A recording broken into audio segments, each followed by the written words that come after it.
Sa darating na February 4, mag-iisang dekada na sa internet ang Facebook at malaking porsyento ng mga user nito tayong mga Pilipino. Pero natanong nyo na ba ang inyong mga sarili kung gaano karaming oras na nga ba ang naigugol nyo sa pag-Facebook?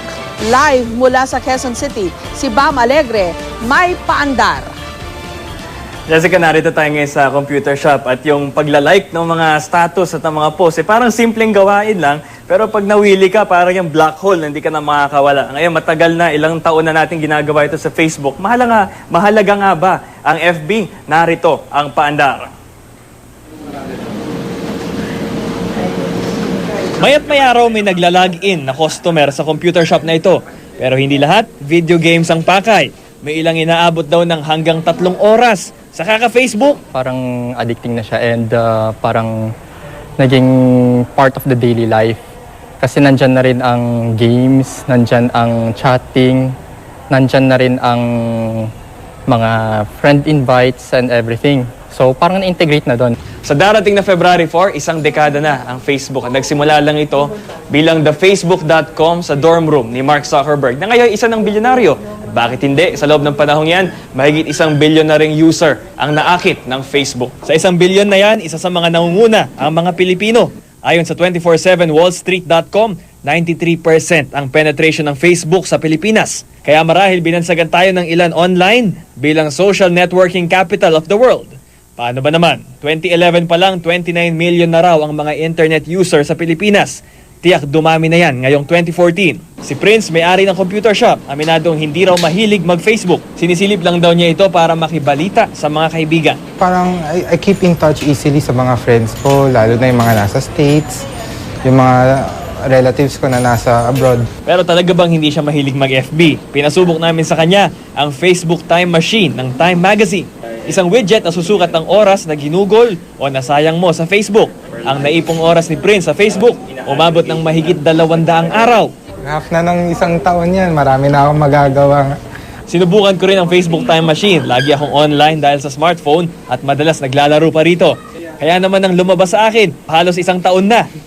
Tinanong din natin ng ilang internet user. Hindi rin daw sila mahilig mag-FB, pero minsan may mga nakakaligtaan silang gawin dahil dito. Mag-text sa girlfriend? Paggawa ng assignment. Pero may ilang ginagamit din ng Facebook para sa negosyo. Sobrang convenient siya kasi as long as you have your smartphone with you, kahit saan ka, basta may wifi ka or naka 3G ka, pwede mong ma-update yung shop mo, pwede mong ma-replyan yung mga customers mo. Bagamat sikat ang Facebook, posibleng 80% daw ng users nito ang mawala sa pagitan ng 2015 hanggang 2017. Sa isang pag-aaral mula Princeton University, inihalin tulad ang FB sa isang nakakahawang sakit na naka-infect sa mga user nito. Darating daw ang panahon na gagaling ang mga user at tatalikuran daw ang FB. Lalo't narating na raw ng Facebook ang rurok ng kasikatan nito. Ayon sa isang IT expert, may posibilidad na mangyari ito. Huwag daw kalimutan na nalaos at naging extinct din ang Friendster, MySpace at maging Multiply. Kasi ang mga tao naman is madaling magsawa eh. So if Facebook will stay the same without any new innovations, the predicted 80% na maglulus ng users ang Facebook is possible. Jessica, dito sa computer shop, ang usong gawin din, yung maki-OC sa ginagawa ng mga katabi. May mga nag-Facebook, may nag-video game, kaya mag-ingat din pag nasa computer shop. At sumagot yung isang data engineer ng Facebook doon sa study mula sa Princeton. Gamit yung same methodology at formula, wala raw yung Princeton University sa taong 2021. So they're going back and forth. Balik sa'yo, Jessica. Okay, Bam, ikaw, ilang oras ang naigugugol mo sa Facebook araw-araw? Yung totoo, ha? Doon po ako naglalaro nung game ko sa Facebook. Tapos may mga group chat din ako doon sa smartphone. Kaya parang buong araw ma'am Doon nga sa calculator, more than a year na yung almost a year na yung na-google ko sa Facebook ko. So, well, di naman nasayang lagi kasi minsan, pag hindi effective yung mail, doon ako nagpapasend ng script kay Kuya Mike. Oh, so hinahalo mo yung paglalaro at pagtatrabaho. Nako, lagot ka sa ating news desk. So, ganun karami. Totoo yung sinasabi nilang time black hole ito.